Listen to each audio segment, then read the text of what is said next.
Hora Geral. Apoio. Grupo Mendes. Ajudando a construir a história da região.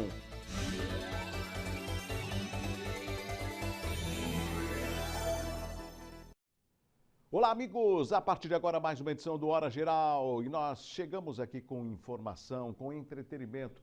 Ora, no programa de hoje você vai conhecer a história de uma cadela que ficou quase 15 dias aguardando o seu dono que faleceu da Covid-19, mas ela teve um final feliz. Você vai saber qual foi o final que essa cadela teve. Vamos conversar também com o professor Alex Salim, ele que vai explicar, aos amigos do Hora Geral uma decisão que ocorreu em junho do ministro Edson Fachin. Ainda no programa de hoje, você vai conhecer uma live solidária que vai acontecer em Mongaguá. Meu amigo Ed Samba vai fazer um convite aos amigos do Hora Geral, E também nós vamos até a França, você vai ver um incidente que ocorreu nesta semana.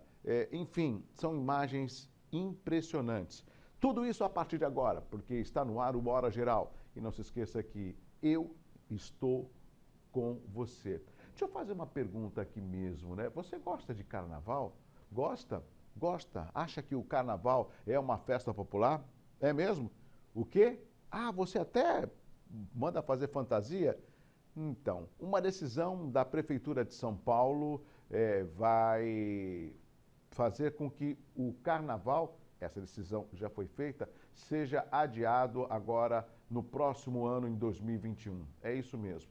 Aí você pergunta, Douglas, por que esta decisão? E essa decisão recai só em São Paulo? Não, existem a possibilidade de trocas de datas também no Rio de Janeiro e em Salvador. Mas vamos em São Paulo, onde essas são as imagens que o Fábio está colocando na tela, Esse é um dos desfiles de carnavalesco em São Paulo. E olha, isso tudo foi suspenso por quê? Porque a prefeitura acabou suspendendo, adiando, ou melhor, não é suspender, é adiando o carnaval de rua e os desfiles de carnaval de 2021. Tudo por quê?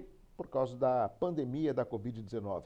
A nova data, amigos do Hora Geral, ainda não foi definida. No caso dos desfiles, a Liga das Escolas de Samba de São Paulo propõe que a festa seja realizada no final de maio, em data que ainda será definida. Já em Salvador, como eu falei na abertura do Hora Geral, o prefeito também estuda adiar o carnaval para mais tarde, em julho, no meio do ano do próximo ano. Já no Rio de Janeiro, as escolas de samba, elas esperam tomar uma decisão em setembro agora, com relação à data dos desfiles para o carnaval de 2021. Douglas, foi prudente essa decisão? Eu acho que foi prudente, como deveria também ser prudente a decisão com relação ao carnaval desse ano. Nós vimos, por exemplo, o número de blocos que aumentou em São Paulo no carnaval deste ano. E aí, aglomeração. Óbvio que essa imagem que você está vendo é uma imagem do desfile do ano passado, não é uma imagem atual. E o que a pandemia pede, entre outras coisas, além da higienização e uso da máscara? Evitar a aglomeração. Então, pensando nisso, a Prefeitura de São Paulo resolveu adiar, tanto os blocos carnavalescos como também o desfile na passarela do samba, como você está vendo a imagem. A prudência é fundamental, ainda mais que nós temos o hábito, nós brasileiros, deixa acontecer e depois a gente vê o que faz. Não, podendo evitar, a prevenção é fundamental. Então, vamos aguardar a data. Ainda falando de pandemia, Você sabia que agora a cloroquina ela só pode ser vendida nas farmácias através de prescrição médica? Esse medicamento que o Fábio está colocando na tela, esse mesmo. Muita gente falando, que é um bom medicamento. Eu já ouvi pesquisas dizendo que quem está no início, foi infectado no início, tem um bom resultado com a cloroquina. Outras pessoas falam que não existe nenhum estudo comprovando a sua eficiência, a sua eficácia, mas a Agência Nacional de Vigilância Sanitária, a Anvisa, proibiu, amigos do Hora Geral, a venda sem receita médica em farmácias de medicamentos como cloroquina, hidroxicloroquina, nitazoxanida e ivermectina. As orientações, amigos do Hora Geral, estão em resolução publicada nesta quinta-feira, ou seja, ontem, no Diário Oficial da União. De acordo com a agência, a lista poderá ser revista a qualquer momento para a inclusão de novos medicamentos, caso seja necessário, Então, vamos aguardar, verificar os novos procedimentos. Sabe o que eu fico pensando?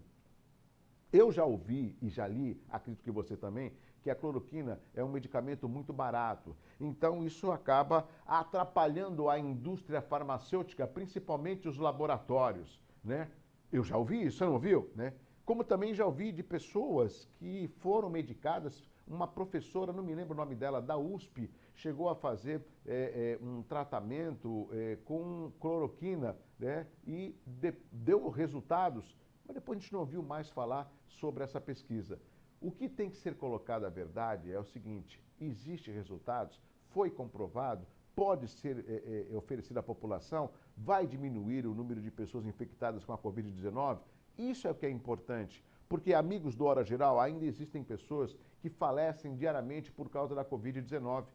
Então, até chegar a vacina, que isso está previsto para o começo do ano, alguns testes estão sendo feitos, mas isso demanda um tempo, por que não utilizar o medicamento? Mas, Douglas, já não falaram que não dá certo, eu sei, mas eu quero saber dos estudos. Nós temos profissionais competentes e a tecnologia ela tem que estar também voltada para o uso da medicina, para poder salvar a humanidade. O problema do coronavírus não está localizado só no Brasil, e sim em vários países do planeta Terra, tá certo?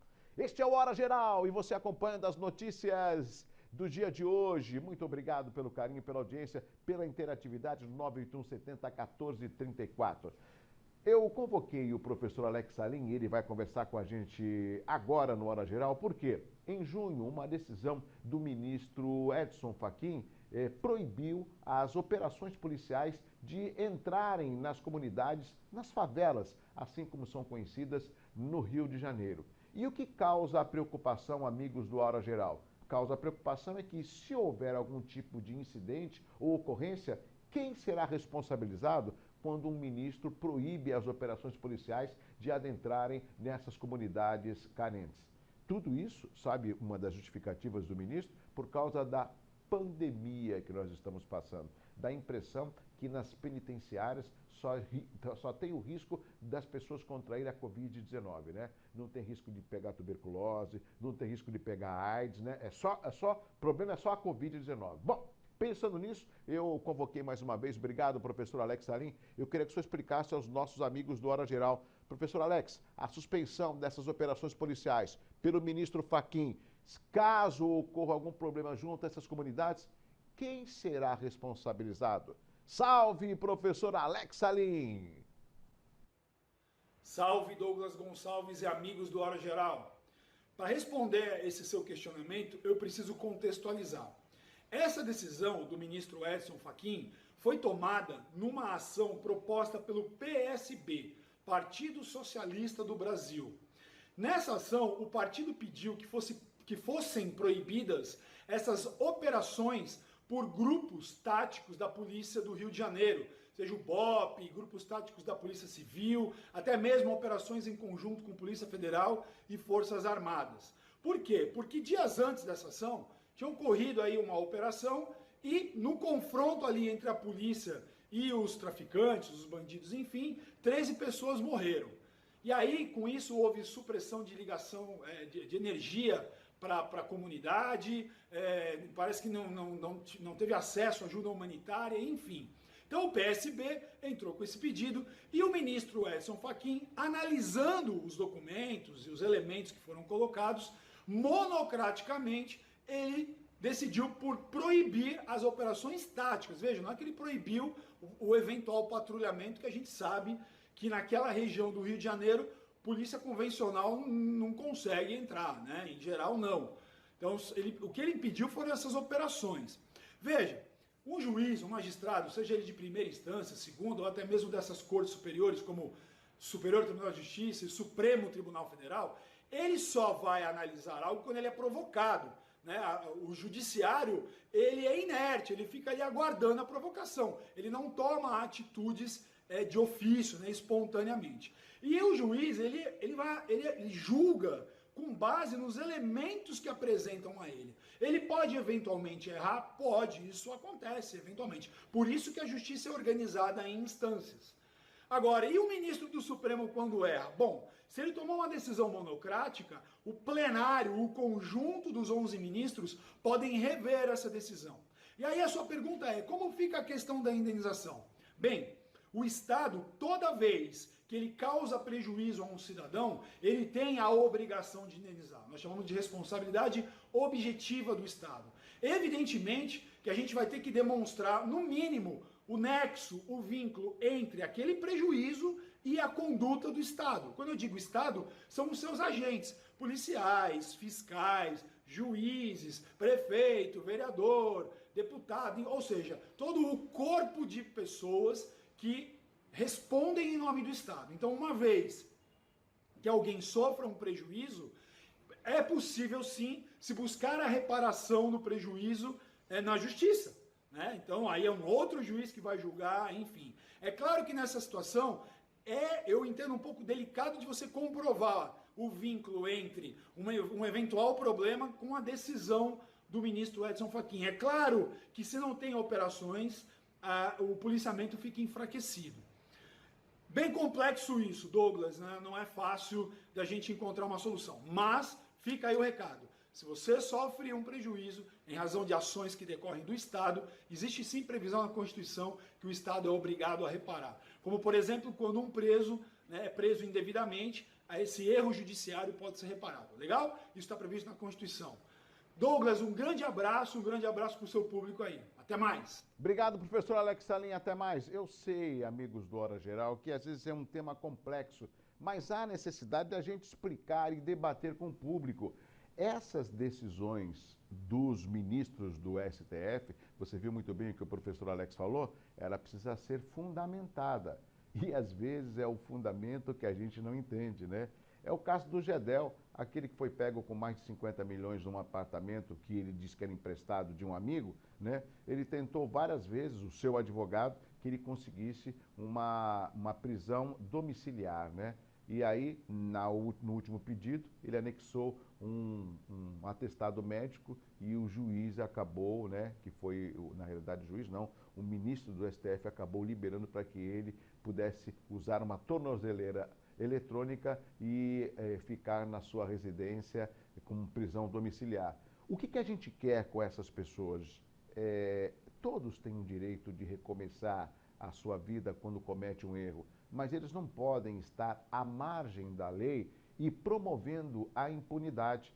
Tudo que a gente fala com relação ao Rio de Janeiro, a gente sempre põe a mão na cabeça, né? Só ver os governadores que estão presos, né? Mas foi condenado? Eu penso assim. Foi condenado? Quantos anos? 100 anos? Vai ficar 100 anos. Mas, Douglas, ele pode morrer nesse meio tempo. Bom, isso aí é coisa do destino. A gente não pode dizer se vai acontecer ou não, né? É o caso do Sérgio Cabral, que está condenado a mais de 200 anos, né? Ele aí acaba cumprindo um sexto da pena, aí tem bom comportamento, logo ele está ganhando aí a liberdade provisória.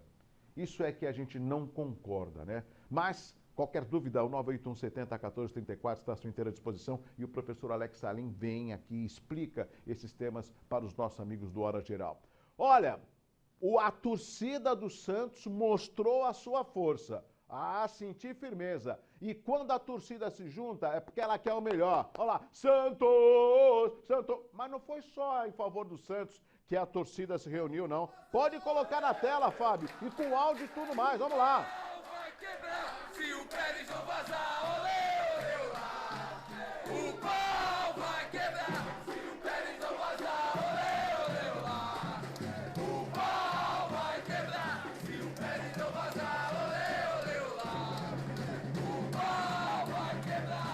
Algumas das torcidas organizadas do Santos se reuniram, como você está vendo na tela, na quinta-feira, ontem, para novamente protestar e pedir a saída do presidente José Carlos Pérez. Os cantos eram de, se o Pérez não vazar, olê, olê, olá. Vale lembrar que os resultados de ontem, né, o Santos se classificou para o mata-mata do Paulistão 2020. Mas a torcida é quem manda, a torcida é quem pede. E se tá errado, tem que protestar. E eu tô com a torcida.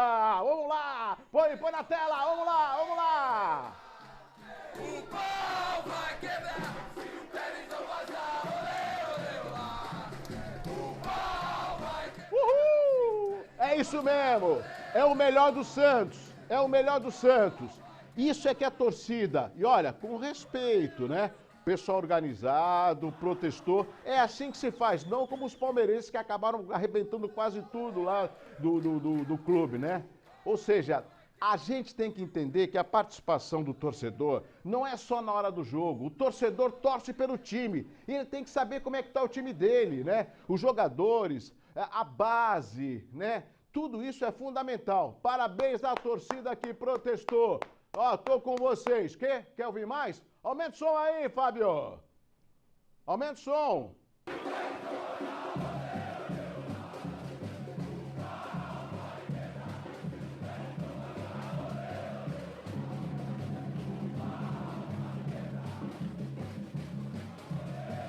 Torcida do Santos Futebol Clube protestando lá na Vila Belmiro. Bom, deixa eu voltar aqui para os estúdios do Hora Geral. Um rápido intervalo comercial. Na sequência, eu vou apresentar para você um amigo, o Alejandro. E o Alejandro, ele comercializa produtos que vão deixar você com água na boca. Mas, depois do intervalo, eu volto já com Hora Geral.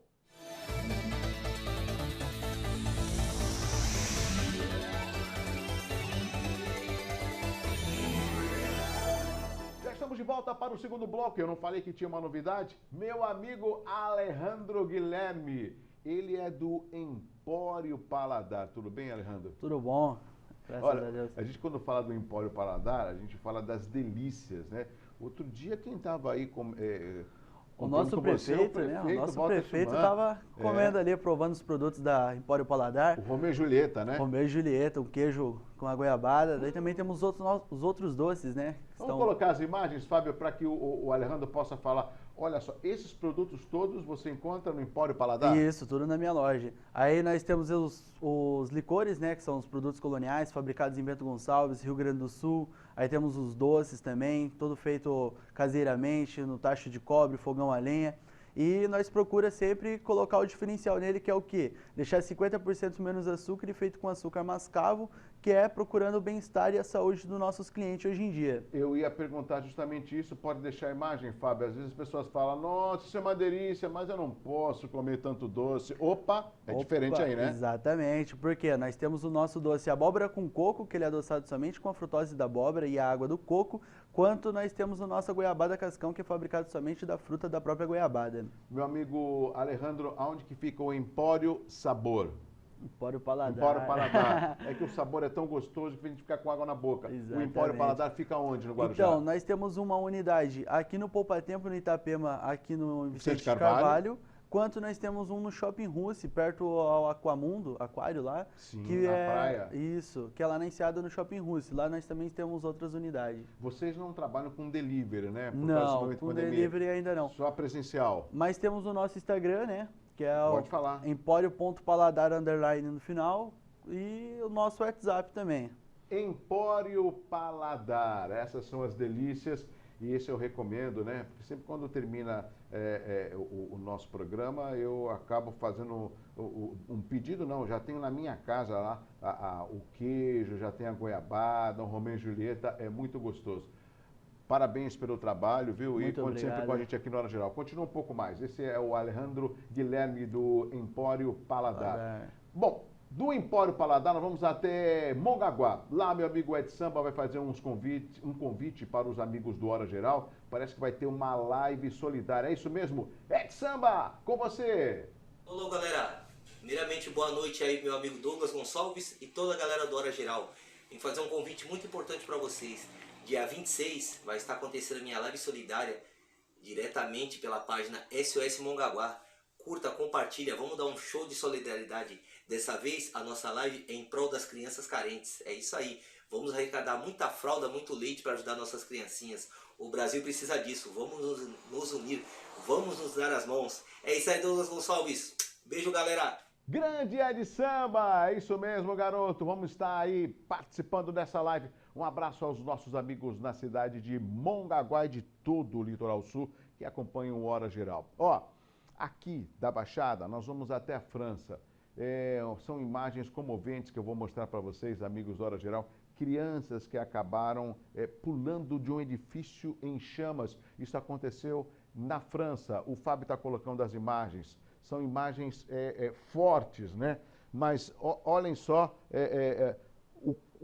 como que as pessoas acabaram se movimentando para ajudar. Isso tudo aconteceu, amigos do Hora Geral, em Grenoble, na França. Um apartamento pegou fogo. Dentro dele, amigos do Hora Geral, estavam 2 crianças. Um vídeo, esse que você está vendo, registrou um momento em que a menina Sofiane, de 10 anos, segurava o irmão, o Soleiman, de 3, para jogá-lo pela janela a uma altura de 12 metros. Neste momento, um grupo de vizinhos se posicionou para poder segurá-lo. Em seguida, Sofiane pulou e também foi amparada. As crianças saíram ilesas, mas entre os vizinhos, um teve uma fratura no braço e outro na mão, né? Eu diria que verdadeiros heróis. Numa hora dessa, amigos do Hora Geral, sabe o que significa? Não tem o que pensar, é o que dá para fazer, né? Ou seja, a população, as crianças, olha lá, sem saber o que fazer, fala assim, pode jogar, vem, a gente dá um jeito, né? E as crianças, as 2 crianças foram salvas. São imagens que percorreram um mundo, né? E eu gostaria de dividir com vocês, amigos do Hora Geral. É óbvio que sempre quando a gente tem uma imagem, uma matéria como essa, a gente fica preocupado em saber o que ocasionou um acidente como esse ou um incêndio, né? Por isso que a gente precisa ter muita responsabilidade na hora de deixar as crianças dentro de casa. Por sorte, essas 2 foram salvas. Mesmo, você viu a quantidade, as chamas, imagina o calor, né, o fogo consumindo aquele apartamento. E elas tiveram que ser rápidas. E um grupo de pessoas que estava ali embaixo acabou salvando essas 2 crianças. Isso ocorreu na França, mas nós temos relatos que ocorrem em muitos países, em muitas cidades, mundo afora, tá certo? Que bom, nossa, impressionante a imagem, mas as crianças foram salvas. Este é o Hora Geral. Olha, no finalzinho do Hora Geral, eu queria terminar o Hora Geral falando de uma atitude solidária, uma atitude que mexeu comigo e tenho certeza que vai mexer com você. Esta cachorrinha, pode colocar na tela, meu amigo Fábio, esta cachorrinha, tá vendo? O olhar da cachorrinha já fala tudo. Essa cachorrinha, ela ficou cerca de 15 dias, né?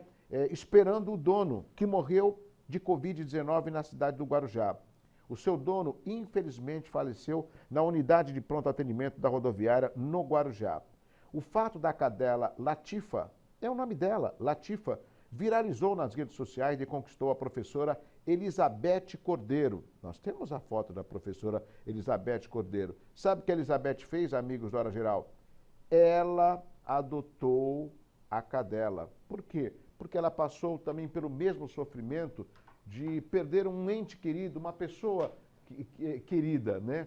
Então, olha só o olhar da cadela, feliz de saber que foi adotada, né? E uma transferência de um sentimento da professora que também é aqui, da cidade do Guarujá, né?